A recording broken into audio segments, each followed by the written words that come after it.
pessoal. Então, sejam muito bem-vindos oficialmente aí, né?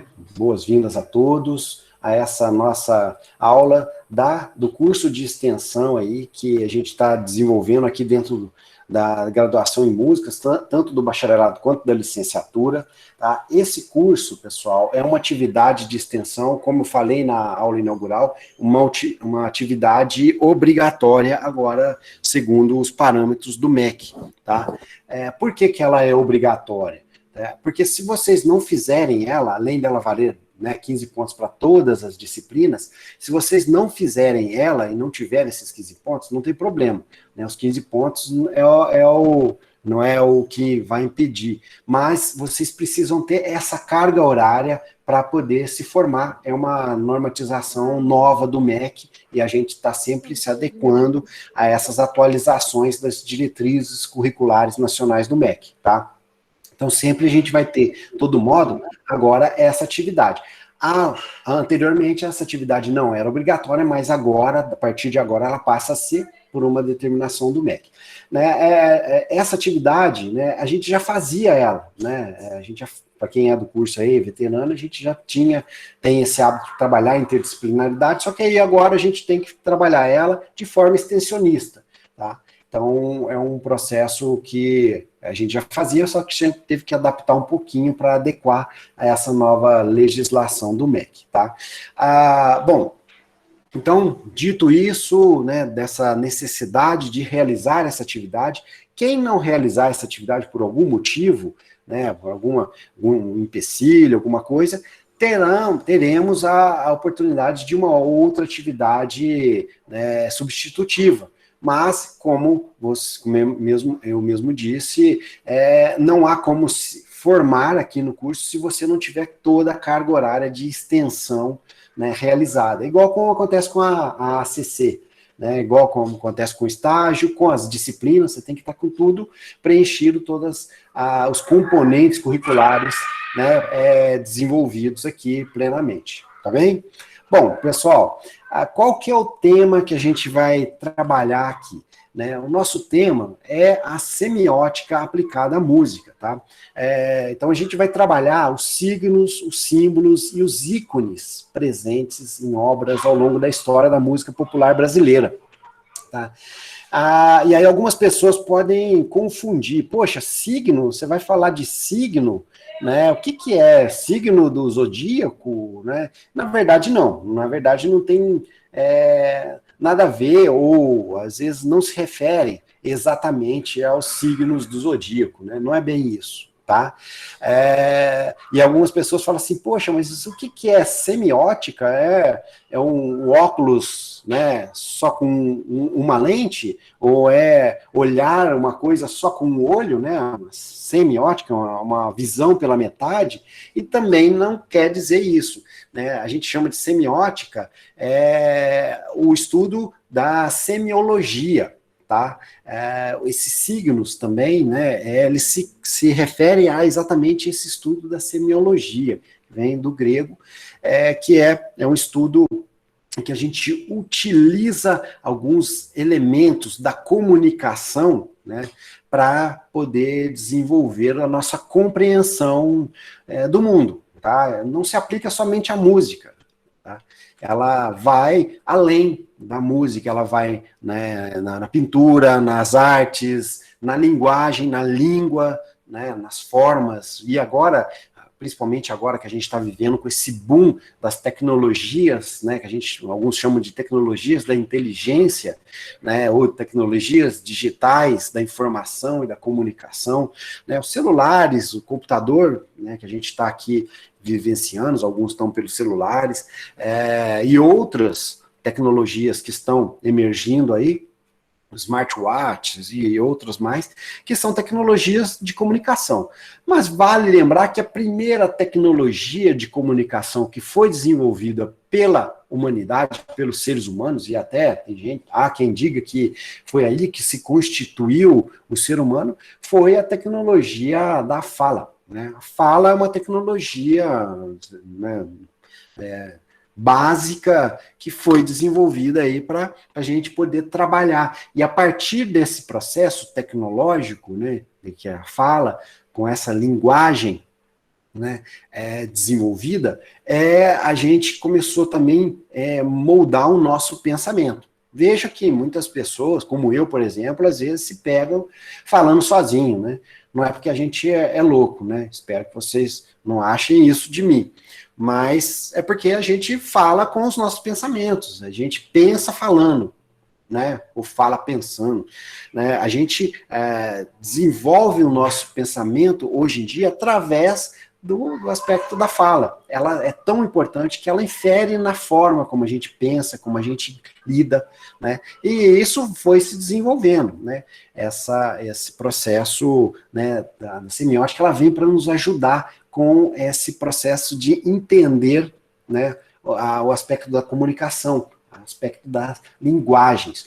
E a linguagem não é só a linguagem falada, nem a linguagem escrita. A linguagem musical, a música é uma forma de linguagem, a arte em si, a pintura é uma forma, né? Existe linguagem, existe signos, símbolos que querem simbolizar, né, os signos ali, né, uma bandeira, né, também é um signo, um ícone, né, principalmente.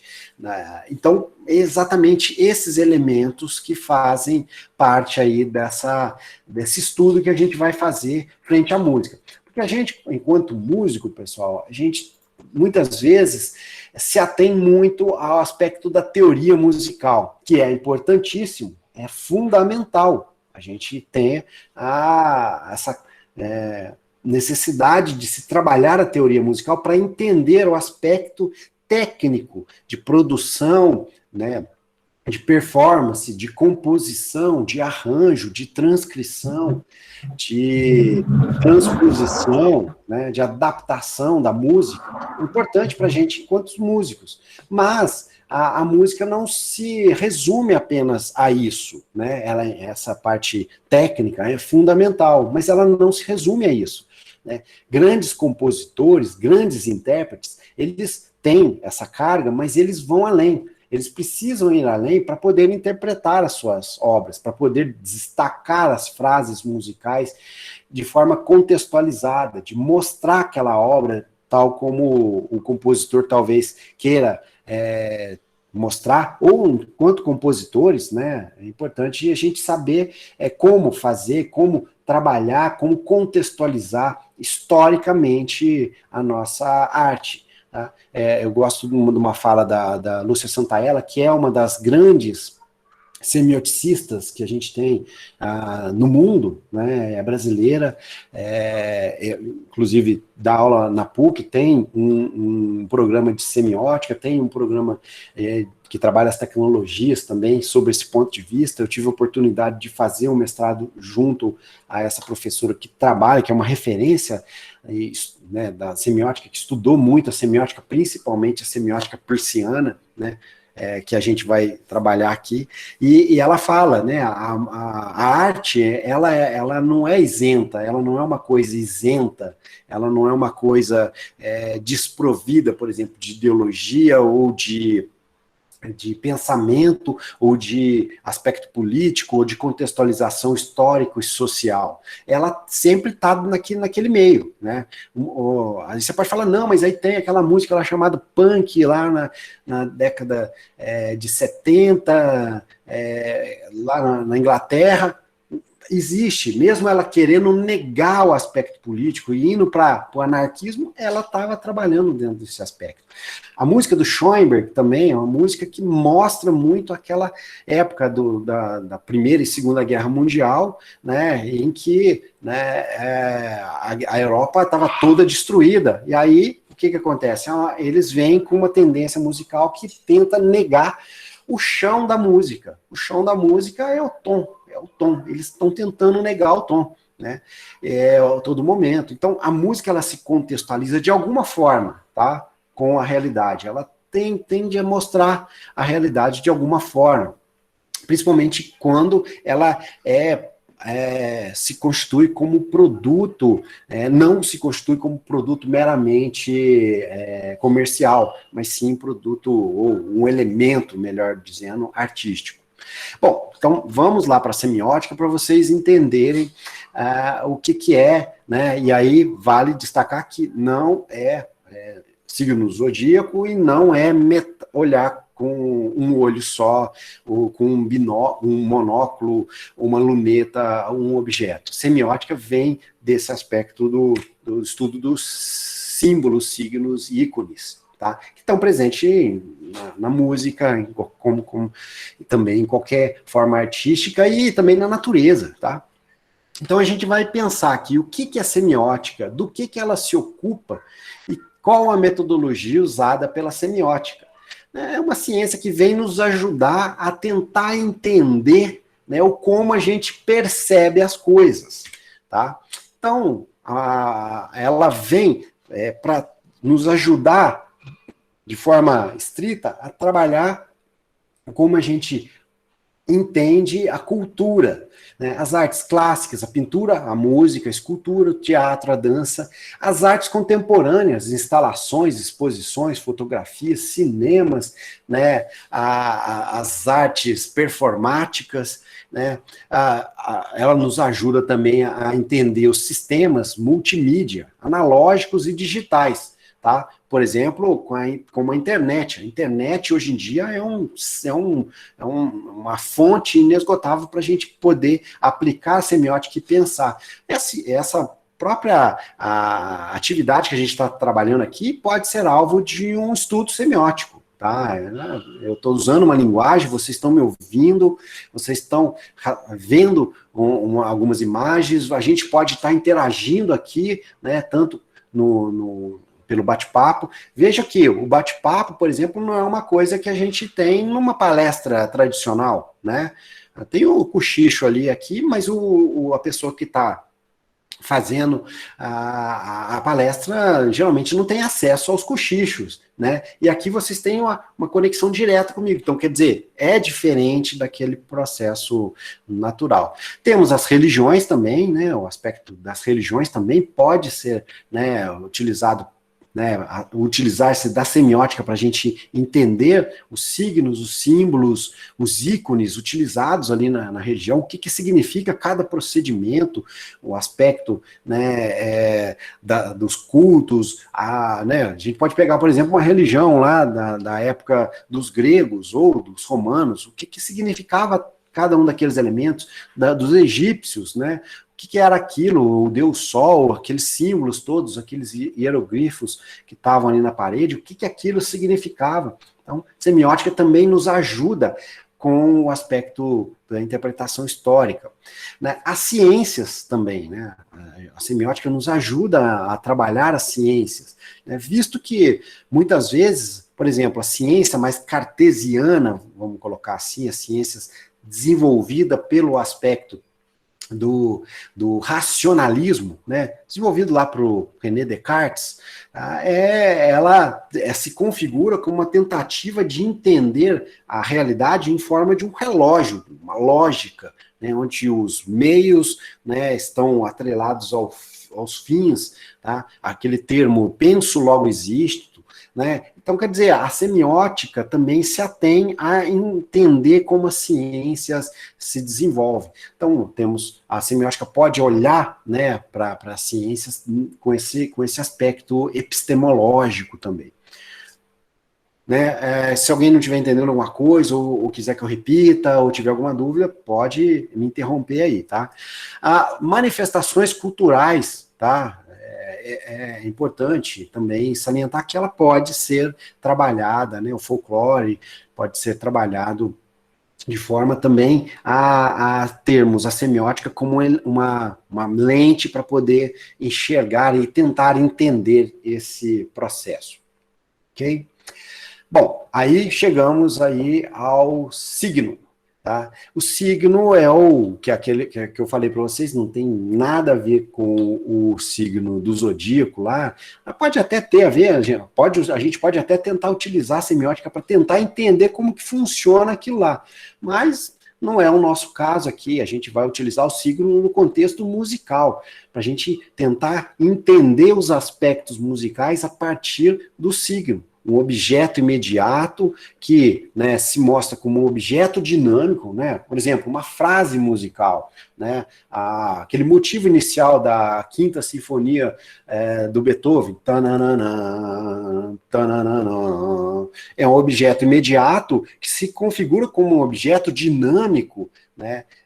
Que tem essa carga quali, sim, lege, né? Que pode e deve ser visto como algo que é interpretante. Ele interpreta, né, e é interpretante, ou seja, ele é alvo da nossa interpretação. E aí o mais interessante, que isso vai depender da nossa carga cultural. Algumas pessoas chamam aquilo ali de, né, o destino batendo a porta, né? Algumas pessoas falam que aquela sinfonia e aquele motivo é o destino batendo a porta ali, mostrado pelo Beethoven. Ou a nona sinfonia do Beethoven, acho que talvez a obra mais icônica, mais o auge do romantismo, né, que seria a heróica ali, né, a nona sinfonia, aquele tema lá no final dela, no o que aquilo significa para você? O próprio nome já fala, uma coisa heróica, né, uma coisa que empolga, uma coisa que, né, e assim, eu não consigo ouvir principalmente aquele movimento que tem essa ode à alegria, né, o pessoal chama de ode à alegria, sem, né, me arrepiar. Aquilo arrepia, principalmente quando entra o coro, que é uma coisa que não tinha dentro daquela formação, né, das orquestras, né, das sinfonias, e ele traz exatamente para poder trabalhar o signo, né, de forma mais ampla, mais diretiva com o que ele estava pensando, de ser uma coisa heróica, uma coisa que, né, que arrepie, pelo menos para mim, aquilo dá certo, né? Quem não ouviu, ou quem faz tempo que não ouve, peço que vá lá e escute, vale a pena, né? Uma hora e alguma coisa, ou até 2 horas bem gastas, né? Bom, e aí a gente tem, dentro desse processo do entendimento da semiótica, os sinais. O que são os sinais? Sinais são os signos que desencadeiam mecânica, né, ou convencionalmente uma ação por parte do receptor. Então, por exemplo, esse tananana é um sinal, é um signo em forma de sinal, que tem uma mecânica que desemboca numa ação por parte do receptor. E aí, algumas pessoas podem falar, não, isso aqui é o destino batendo na porta. Outros vão pensar assim, não, é o Enéas, né? Para quem lembra lá do Enéas, né? Ele usava esse tema, esse motivo aí, dentro do seu pequeno tempo lá né, quando ele concorria à presidência, né? Então, vai lembrar do Enéas. Pode ser. Então, meu nome é Enéas. E aí o meu nome é Enéas junto, né, formavam um outro sinal também ali desse processo, era um signo que era um sinal. Os sinais de rádio, de televisão, por exemplo, provocam também nos respectivos receptores determinados efeitos. Então, por exemplo, né, para quem é da minha época aí, eu lembro, não sei se vocês lembram, a televisão, ela tinha um probleminha que às vezes, dependendo do sinal, né, da antena ali, ela começava a trabalhar esse negócio do horizontal, do vertical, que ficava subindo a imagem, aí tinha que regular lá, aí tinha que mexer, né? Então, quer dizer, é um sinal que é emitido pelo transmissor lá, que a televisão, o receptor da televisão ali, né, tem, né, uma decodificação desse processo. Tá? Os sinais também, eles têm uma aplicação convencional, né, nos casos de dar sinal de partida, né, você dá um sinal de partida, o que você está fazendo? Um processo que vai surtir efeito no seu carro, por exemplo, né? Ou fazer sinal para vir. Isso aqui é um sinal, né? Sinal. Dar sinal de ataque, né? Então, fazer isso aqui é um sinal. Né? Então, esse tipo de signo é utilizado também em máquinas, né? Mas também é utilizado por homens e animais, né? Para quem tem um cachorrinho aí, sabe que o cachorro ele tem sinais ali que ele te dá. Por exemplo, às vezes ele fica, né, com aquela carinha, com aquele olhinho assim, pode saber que ele está querendo alguma coisa, às vezes quer comer alguma coisa, né? Ou tá balançando o rabinho ali, então tá alegre. Então, tem esses sinais que a gente, né, precisa decodificar, tanto dos animais, mas dos homens. E, como eu falei, dei o exemplo aí da quinta do Beethoven, né? Aí, ó, até no casamento existem sinais, né? A gente tem, e para quem é casada há bastante tempo já sabe que, opa, peraí, então a pessoa já consegue decodificar, fala, opa, peraí, eu já sei que a minha esposa aqui já fala, né? Ixi, já tá chegando o final do módulo, porque aí eu começo a ficar meio desnorteado, né? Eu fico preocupado com os alunos, o aluno não fez a atividade, né? Então, a gente já começa a ficar mais atribulado, então já dá uns sinais ali, eu já dou sinal bem claro pro pessoal lá, né? Então, vai muito dentro dessa lógica. Temos os sintomas. A semiótica também pode ser aplicada, e é aplicada, na medicina, tá? Para quem não sabe, a medicina usa a semiótica também, né? Os sintomas. Ela diagnostica, né, por exemplo, quem está com Covid, não só pelo exame. O exame também é um mecanismo para a gente poder detectar os sinais, porque, na verdade, ninguém consegue detectar lá que é o vírus, não, é a presença de anticorpos sendo produzidos, etc., uma série de outros elementos que estão, né, sendo trabalhados dentro aí de um mecanismo químico, que se o mecanismo químico tem uma cor diferente, alguma coisa assim, indica que a pessoa, né, está com aquela doença. Mas tem também a febre, né, tem outros elementos, né, eu quebrei o braço lá, um instrumento semiótico que eu passei esses dias, que é o raio-x, coloquei o braço lá, né, e é um instrumento semiótico que tirou uma fotografia de dentro do meu braço ali, né? Não é exatamente o meu braço, mas eu consegui visualizar que eu tinha, né, trincado aí o meu cotovelo, né, ao brincar com o meu menino. Então, quer dizer, né, sem esses instrumentos tecnológicos, a gente acaba também não tendo esses elementos. E aí a gente vai ver que a teoria musical é um instrumento tecnológico para a gente tentar entender também esse processo, mas não só, tá? Não só esse processo se resume a só a teoria. Ela é importante, vai ser muito importante, mas existem outros elementos que a gente pode utilizar para entender a música de uma forma mais ampla e poder executar, compor ela também.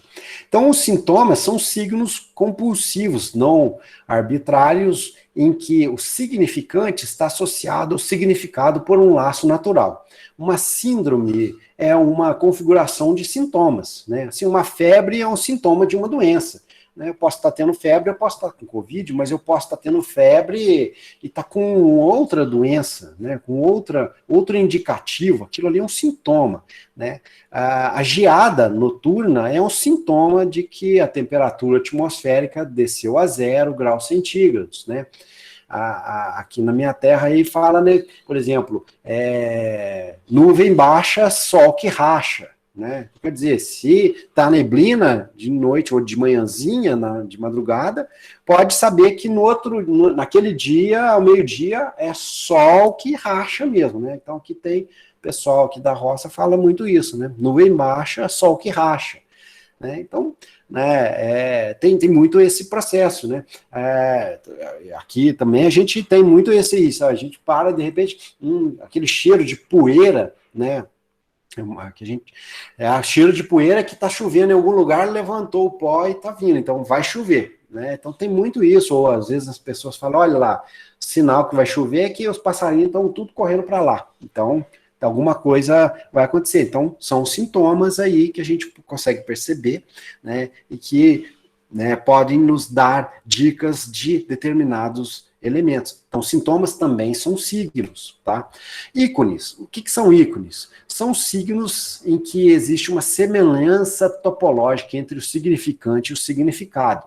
Uma pintura, uma fotografia são ícones na medida em que possuem uma semelhança com o objeto pintado ou fotografado. Tá? Subtipos de ícones são as imagens, os diagramas, as metáforas, né? E aí você fala, poxa, e ícone? Como é que a gente consegue perceber o ícone dentro da música?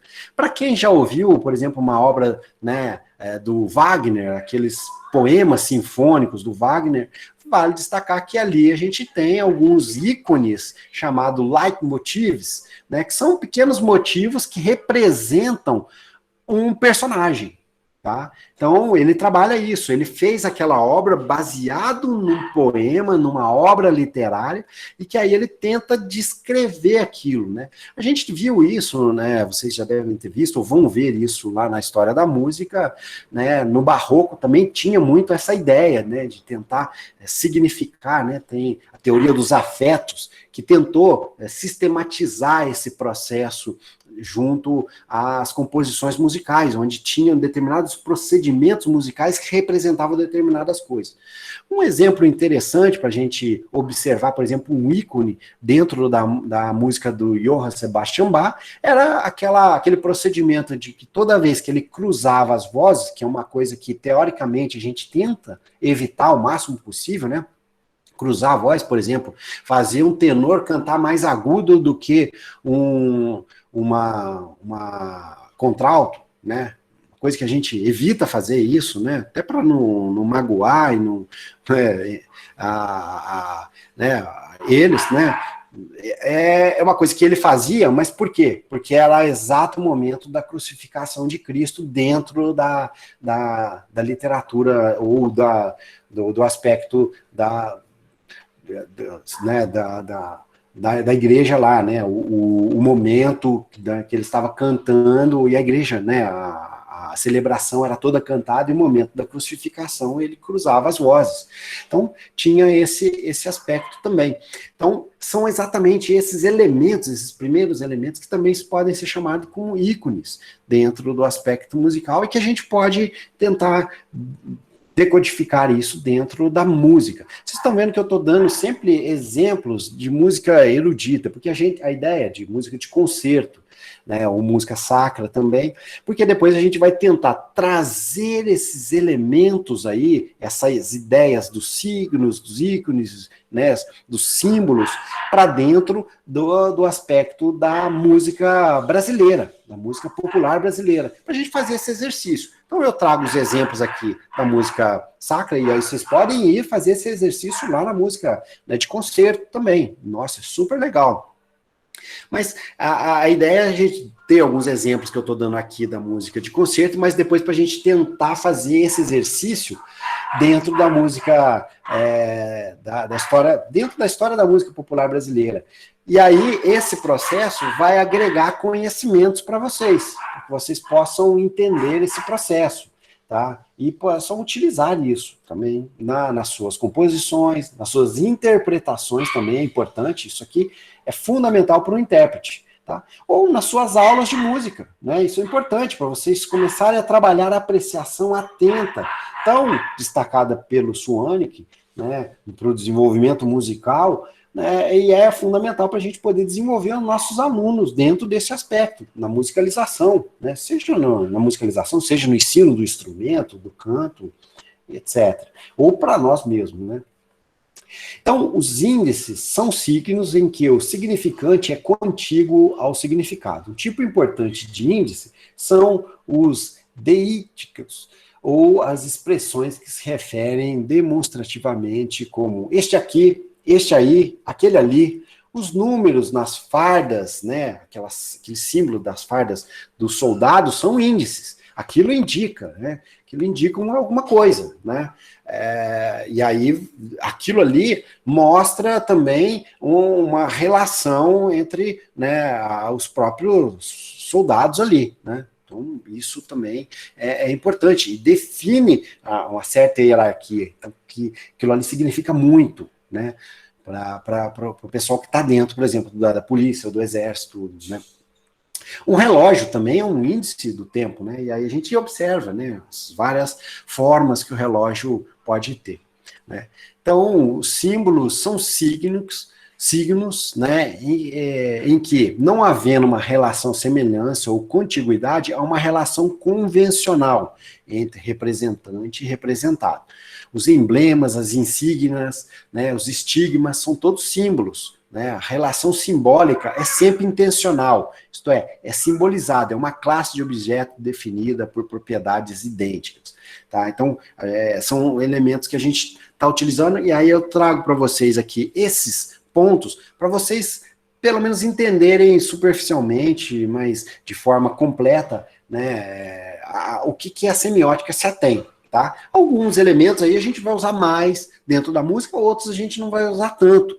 Mas é importante vocês terem essa noção do que é, para até, né, se alguém chegar, né, se vocês forem num coquetel lá na Unicamp, né, ou num congresso que você vai fazer, né, na Unesp, né, de música, você vai conversar com alguém lá, né, você sabe o que está fazendo, às vezes a pessoa vai dar uma palestra sobre semiótica aplicada, análise semiótica, por exemplo, naquela composição da esfera do Kohreuter, por exemplo. Eu já vi, teve um colega meu que fez um mestrado dele dentro dessa ideia. Ele fez uma análise semiótica daquela esfera que o Kohreuter desenvolveu, que é a composição dele é uma esfera, né? Dependendo de como você olha a esfera, você vai tocando e vai tendo as sonoridades, né?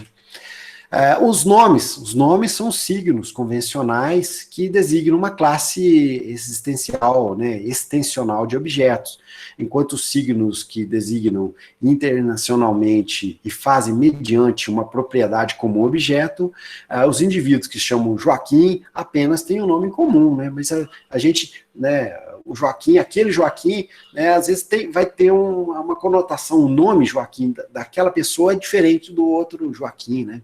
Então, né, Adolf, por exemplo, para uma pessoa tem um significado, para outra pessoa tem outro significado, né? Então, tem, né, se o sujeito tem um bigodinho assim, Adolf, a gente até assusta, né? E tem um outro Adolf que pode ser a pessoa, né, mais doce do mundo, e que aí aquele nome vai ser um signo que vai significar uma coisa diferente daquele primeiro, né? Então é bem interessante isso. Então, só resumindo, acho que eu falei bastante sobre o que é semiótica, espero não ter deixado vocês, né, atordoados aí, mas depois vocês podem rever isso aqui, né, depois vou deixar à disposição depois esse material lá, na própria atividade, lá na sala de coordenação, tá? Lá no item atividades, eu vou deixar ele anexado lá. Semiótica, então, é uma área de conhecimento que se atém a trabalhar, né, a analisar, nos oportunizar a reflexão sobre a linguagem oral, escrita, a linguagem artística, a linguagem midiática, a linguagem corporal e a linguagem visual. Aí tem o Peirce, né, o Charles Sanders Peirce, que é o grande autor que a gente está seguindo, existem várias tendências da semiótica, ele trabalha exatamente essa ideia da primeiridade, segundidade e terceiridade. A primeiridade é uma sensação não visível, tênue, é tudo que imprime graça e um colorido delicado ao nosso consciente, tá? É um entendimento superficial de algo. Está muito relacionado a apenas ouvir né, de forma não atenta, por exemplo, se a gente for levar a música.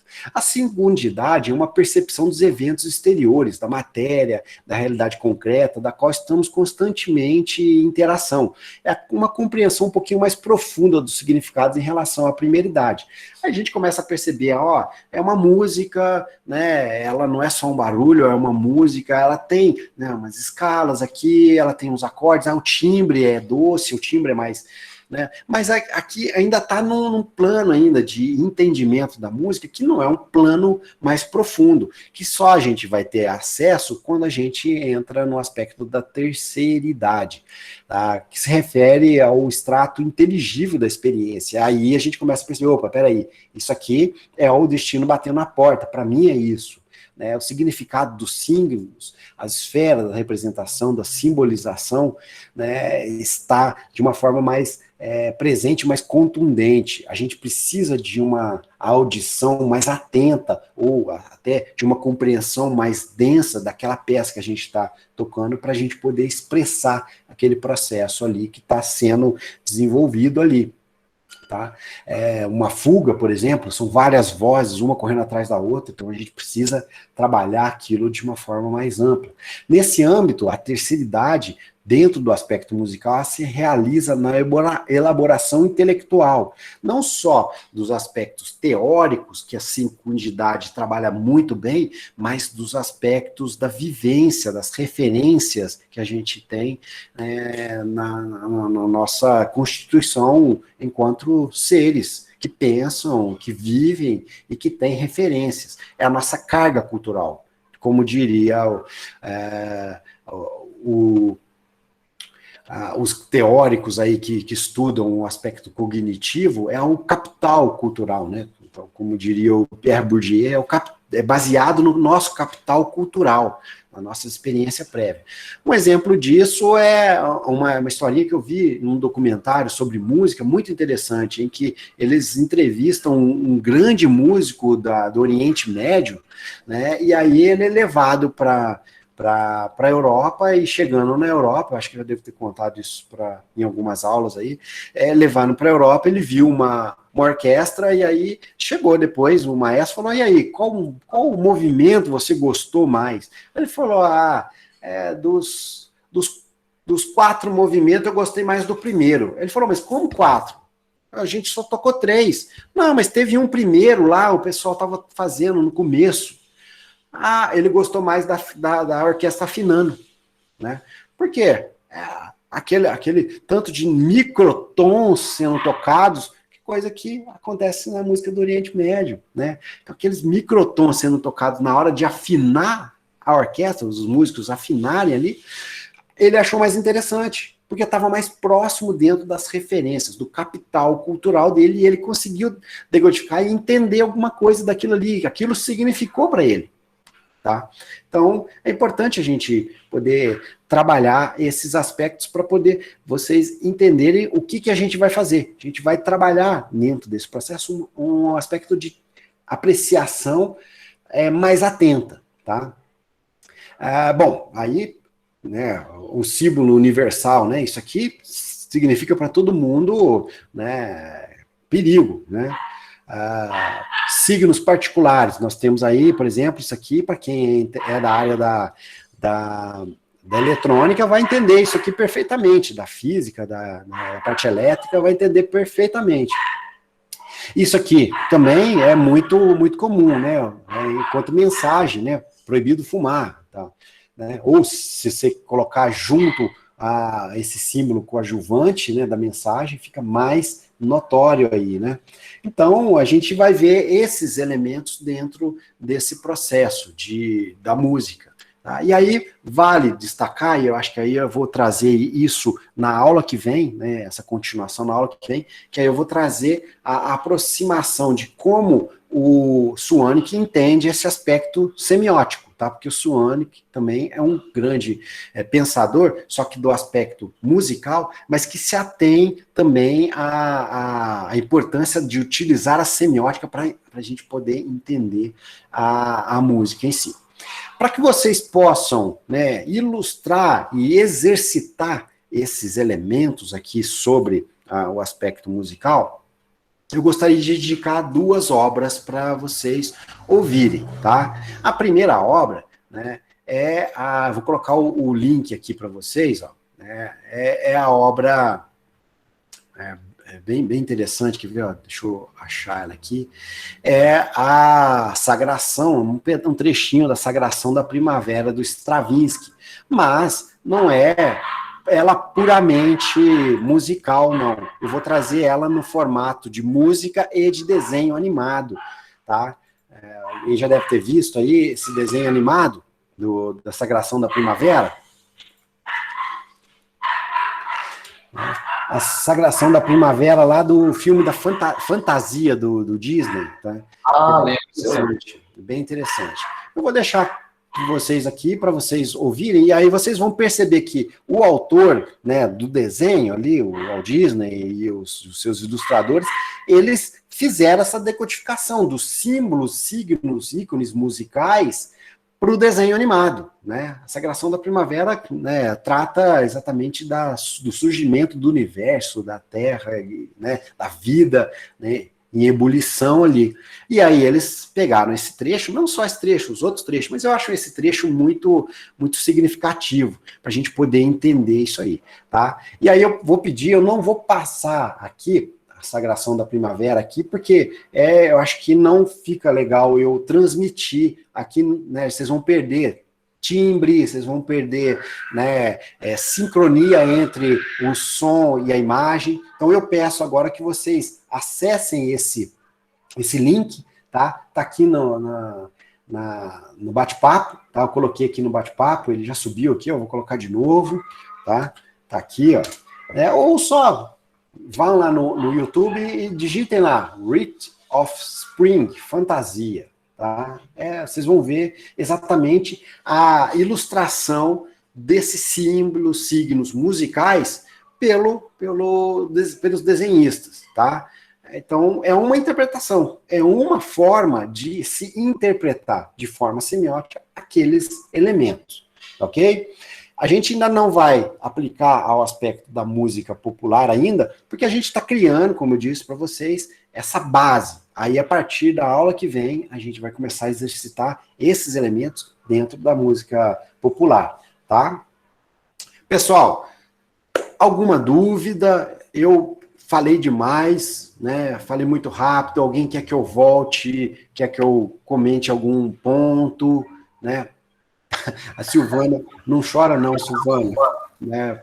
Vai dar certo, você vai ver, assiste que você vai entender, assiste a obra que você vai entender o que significa cada pedaço musical ali, como que ele está interpretando. Para aquele autor, cada trechinho musical significa alguma coisa, tá? E é exatamente isso, a gente vai entender que cada elemento musical significa alguma coisa para alguém. Para o desenhista vai significar aquilo que vocês vão ver, tá? Mas para você pode significar outra coisa. Mas é interessante a gente ver sobre a ótica de uma pessoa que está interpretando a música, a Sagração da Primavera, de uma forma mais lúdica e com um desenho animado, tá? Ô, Celso. Diga lá. Professor. Pode falar. É o seguinte, o senhor citou uma observação que uma pessoa que estava... Tá dando microfonia. Oi? Tá dando microfonia. Deixa eu tentar. E agora, ficou melhor? Voltou. Voltou normal. Aí, voltou. Obrigada. Pode falar. Então, professor, o senhor apresentou aí uma situação de uma pessoa que estava assistindo e falou de 4 atos quando tiveram 3, né? E o senhor citou microtons. E eu queria só fazer uma pergunta para o senhor. Microtons são também chamados de comas ou não? Sim, é uma possibilidade de subdivisão da oitava musical, né, do que a gente chama de oitava, né, que é essa possibilidade da corda, né, vibrar, né, o dobro que ela vibra normalmente, né, que a gente chama de oitava, é uma possibilidade diferente de subdividir. Então pode ser em coma, e aí tem várias formas de se subdividir a oitava, tá? Então... É mais por duplicar a oitava mesmo do que Isso. Pela distância que existe em si de um setor a outro. Então. Inclusive, tem um aluno nosso aqui, da graduação, do bacharelado, que ele é formado aqui também pelo UNES, em física. Ele formou primeiro em física, não sei se ele está aí, né? O Léo Stoppo. E aí ele está fazendo estudo, porque ele já é formado em física, então ele está juntando o que ele estudou lá na física, no aspecto da acústica, para música. E aí, foi ontem, antes de ontem, foi essa semana, a semana passada, foi sexta-feira. Ele me mostrou um instrumento que ele está fazendo, ele já fez 2. Ele pegou um violão e ele tirou todos os trastes e está recolocando os trastes, só que tudo mais juntinho um do outro. medindo fisicamente, ele está trabalhando essa medição para trabalhar a afinação do violão, não em 12 tons, 12 notas, né? Mas sim outro tipo. Né? Até o teclado também ele já conseguiu adaptar, então o teclado é bem estranho, bem diferente, as teclas são diferentes, né? Tem uns buracos, aí tem outros que ele coloca 2 teclas juntas, né? São as distâncias que existem, então. Nesse caso, são as distâncias, né? Isso, exatamente. Tomas, né? Entendi. Exatamente. Obrigada. O meu esposo, ele é luthier. Eu entendi o que o senhor colocou aí. Aham. Obrigada, agradeço. Obrigada, professor. Legal. Alguém tem mais alguma dúvida? Ô, Celso, eu queria saber se você tem algum material para indicar para poder estudar um pouquinho mais isso aí, vinculado à música. Ah, sim, tenho sim, tá? Eu tenho um artigo que eu vou colocar lá na sala de coordenação, lá junto com a atividade lá, tá? Então vai ter essa apresentação, o link do vídeo aí, da Sagração da Primavera, para vocês ouvirem e apreciarem, e vai ter um link para um artigo também que trata de forma mais profunda desse aspecto da semiose musical. Esse artigo, ele se atém do José Luiz Martinez, tá? É uma pessoa que estudou muito isso, inclusive lá junto no programa de semiótica da PUC, né? Onde eu também participei aí no mestrado, tá? Da PUC de São Paulo. E aí ele trabalha aí um artigo sobre a pesquisa dele, que é a brasilidade e a semiose musical. Aí ele já está trazendo para a música de concerto brasileira, tá? É interessante porque já é uma base para a gente depois se debruçar na música popular, tá? E vai ser bem legal. A gente vou trazer exemplos mais práticos. O pessoal que, às vezes, fala, nossa, ele falou um tanto de termo, muita coisa, mas isso aqui tudo é a base inicial para a gente poder, nas próximas aulas, começar a praticar esse processo. E aí vai ficar mais fácil. As outras aulas, elas vão ser menos teóricas e mais práticas, de apreciação mesmo, tá? É um exercício que a gente vai estar fazendo aí, tá?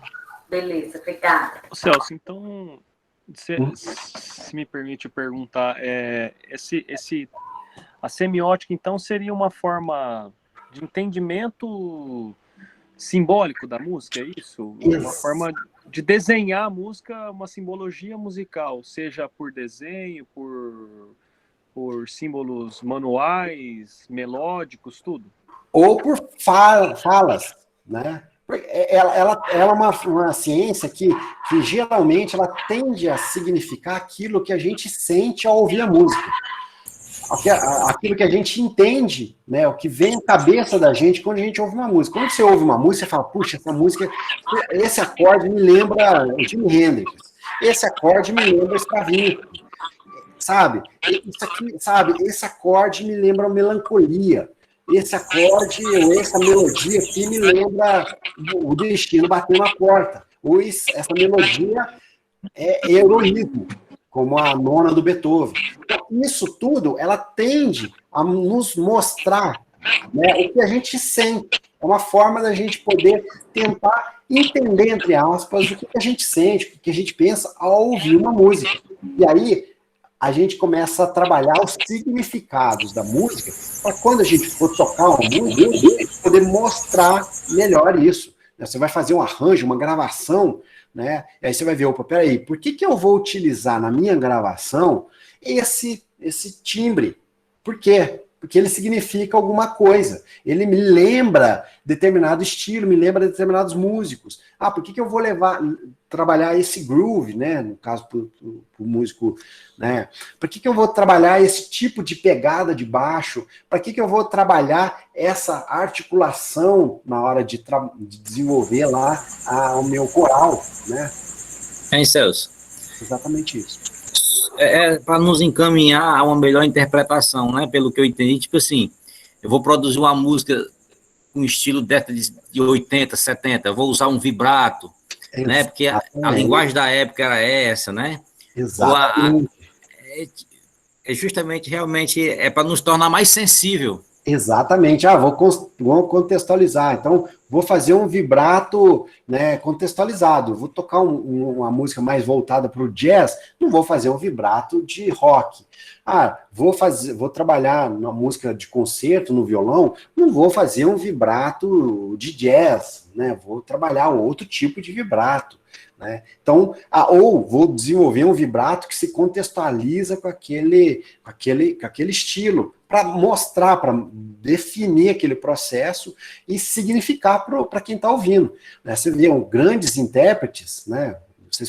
Cada um tem um intérprete que fala, puxa, esse é o cara, ou o compositor, fala, esse é o cara, seja a música erudita, da música popular, né?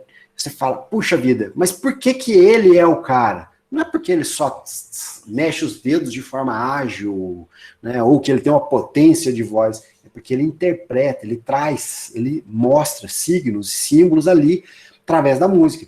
E aí você fala, poxa, esse cara não interpreta como aquele, né?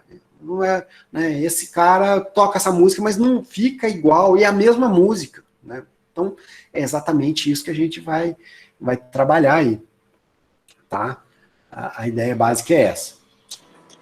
Professor, diga lá. Pode falar, Helder, depois eu volto. Ok, boa noite para todo mundo.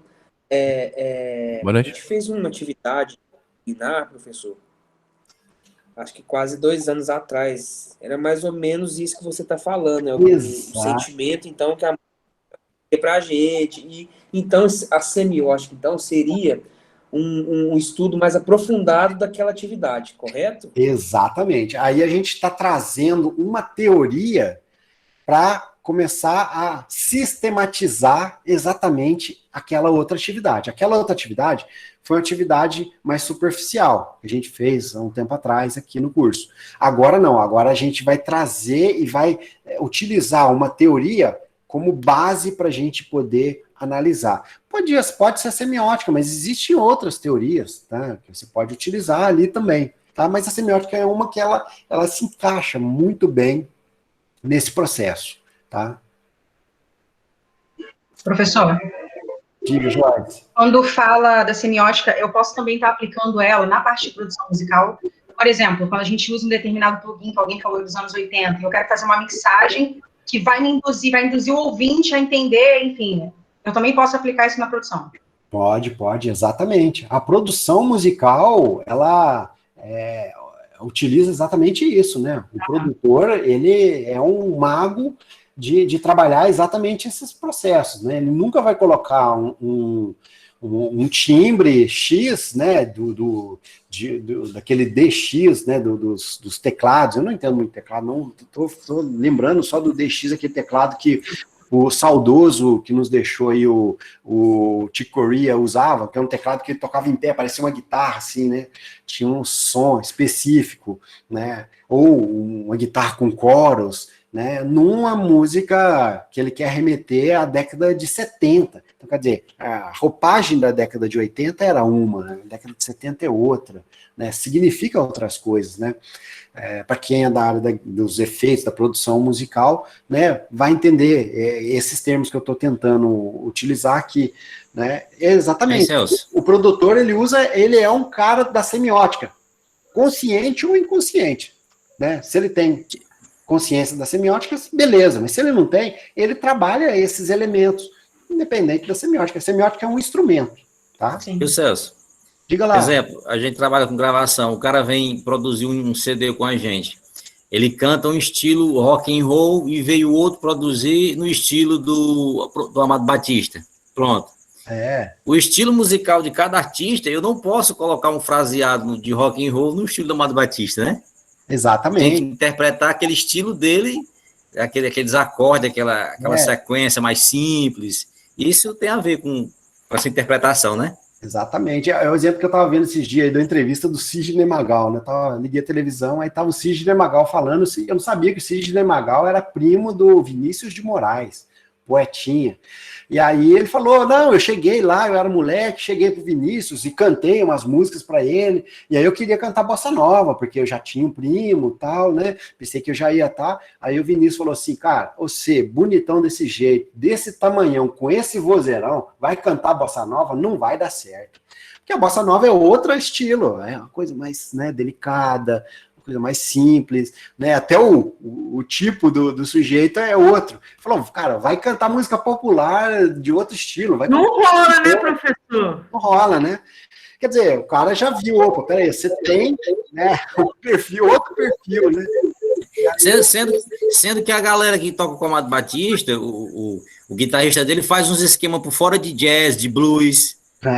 E quando tá lá com o Amado, é só aqueles acordezinhos mais simples, que é o estilo do cara, né? A cara dele. É o que eu falo pro pessoal, né? Pros meus alunos aí, né? De guitarra, por exemplo, né? Eu chego para eles e falo, ó, gente, eu estou ensinando aqui acordes tétrades com nona, mas pelo amor de Deus, não vai colocar esses acordes se você estiver tocando numa banda de reggae ou numa banda de forró. Você vai acabar com a vida do cantor, cara, porque o cantor vai errar as notas. Você vai colocar essas dissonâncias, agora você vai tocar uma bossa nova e não vai colocar a nona, pô, a nona, as músicas do Tom Jobim, o Garoto de Ipanema começa com a nona do acorde, né? Então, né? Sinara, tua voz não está aparecendo, o microfone não está aberto.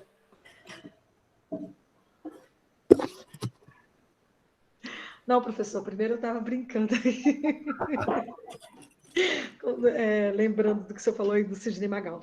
Mas, voltando ao que eu queria falar antes de falar, sobre a apreciação musical, que o senhor está colocando dentro da semiótica aí. Então, a sistematização, o senhor está tirando a gente da primeira idade e trazendo a gente para a terceira idade, é isso? Terceira idade, né? Não idade... Não, mas... exatamente, daquela audição superficial de identificação, que depois a gente vai ver que o Suane trabalha isso de uma outra forma, com outros termos, mas daquela audição inicial, né, que se percebe pouca coisa, passando por uma audição um pouquinho mais atenta, que a gente começa a perceber os acordes, as escalas, a gente sabe o timbre, mas para uma audição mais atenta, uma audição mais de produtor musical, de maestro, de compositor, de intérprete, né, que tem consciência do que ele quer mostrar com cada parte da música. E essa é a terceira idade. Essa é a terceira idade. É um processo mais profundo de identificação da música. E a gente usa para apreciar, mas a gente usa para compor, para arranjar, para produzir e para interpretar fundamentalmente, né? Grandes intérpretes têm essa capacidade de transcender da primeira idade, segunda idade e já chegar na terceira idade, né? Pega o Lang Lang lá, vocês vão ver, escuta o Lang Lang, escuta o Nelson Freire, vocês vão ver, cada frase que o cara faz é fantástico, né? Arrepia, né? Aí vocês vão começar também a ter esse exercício de ouvir a sinfonia e começar a arrepiar, porque aquilo significa muito, né? E a mesma sinfonia ela é interpretada de maneiras diferentes, né, professor? De maneira diferente, né? Você pega a segunda do Beethoven pelo Cláudio Abbado e a segunda de Beethoven. É a resposta disso aí, desse trabalho de apreciação. O cara escuta Alan Jackson, já dá vontade de viajar, mano, pegar um carro e sair no deserto. Sair, exatamente, né? Pô, você escuta aí o Bob Marley, e aí vai de estilo, né? Você pega um Dominguinhos, cara, fantástico, o cara interpreta, né, de uma forma, me arrepia de uma forma tão intensa quanto a do Beethoven, um Cláudio Abbado regendo a Filarmônica de Berlim, né? É dentro do estilo, e aí a gente tem que ter base cultural para poder interpretar. Pessoal, diga lá, Alex. Boa noite a todos. Os queridos alunos aí, né? Boa noite, professor. Boa noite, professor. Só para dar uma colaboração. Boa noite, professor. Querida. A questão dos signos, ela é muito observada na música de concerto, né? Isso já é intrínseco, né, da música de concerto. Mas ela acontece isso muito naturalmente na música popular e na nossa música brasileira. Mas nem muitas vezes a gente trabalha esse lado, né? Às vezes trabalha instintivamente, intuitivamente, assim, mas não é um trabalho muito dedicado. E eu acredito que esse trabalho que o professor Celso está propondo aí é justamente para a gente alimentar esse lado, principalmente da onde a gente trabalha, né? Que a gente tem essa visão você sente as emoções, você consegue perceber muitas coisas, mas nem sempre tem um estudo muito claro disso que acontece. Então, eu acho que é uma oportunidade aí gigantesca para poder aflorar essa questão aí. Então, fala para a Silvaninha para ela ficar sossegada aí, que vai dar certo. Isso, vai dar certo. A gente vai exercitar e aí, co-exercitar, a gente vai entender melhor todo esse emaranhado de termos que eu utilizei aí, tá? Pode ficar tranquilo, que a prática é mais tranquila, tá? Pessoal, então, a ideia é essa. Pessoal, como vai ser a atividade? Você vai explicar só na segunda aula? Vou explicar na terceira aula. Terceira aula a gente já vai explicar. Como que vai ser a atividade? A gente vai exercitar várias vezes, depois vocês vão escolher uma música e vão fazer da mesma forma que a gente exercitou. Tá bem tranquilo. Vai ser o professor Alex está diferente, o que houve? O que está diferente? Então, ele deixou... Ficou mais... Não sei, tá ficando mais bonito, tá mais bonito. Isso é um signo. É um signo, tá vendo? É uma figura, professor. No meu caso, vocês sabem que eu vou a falta aqui, aí eu tenho que colocar aqui. É um signo também, né? Ai, professor, você é uma figura, professor. Saudade da sua aula. Obrigado, professor. Até mais, valeu. Obrigadão. Gente, preciso aí que eu dou uma aula na pós agora. Quem tiver dúvida, anota aí. Semana que vem a gente já começa com as dúvidas e aí a gente vai tocando. Não deixa as dúvidas escaparem, tá? Beleza, professor, obrigada. Boa noite a todos. Boa noite, galera. Valeu, teacher. Obrigado. My brothers, my sisters. Boa noite. Beautiful. Thanks, teacher. Valeu, Alex. Você achou, cara? Thanks. Valeu. Até mais. Até mais. Boa noite, pessoal. Boa noite. Boa noite, pessoal.